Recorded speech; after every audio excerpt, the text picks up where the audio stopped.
All right, prime time. Here's the video to find our winner of the 2009 Alabama Champs 16 by 20 multi-signed we opened last night. So we will check the time April 20th at 8:56 a.m. We're going to go over to, we'll call it the raffle and type live. And we have April 20th at 8:56 a.m.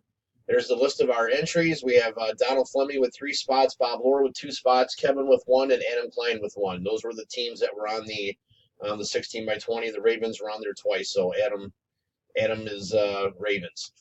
So we need a dice roll of 5 or higher. There's 8. All right, 8 times. Here we go. Good luck.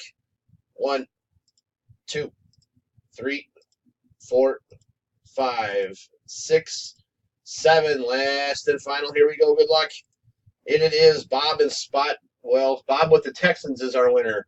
So, Bob, please get with me to collect your 16 by 20.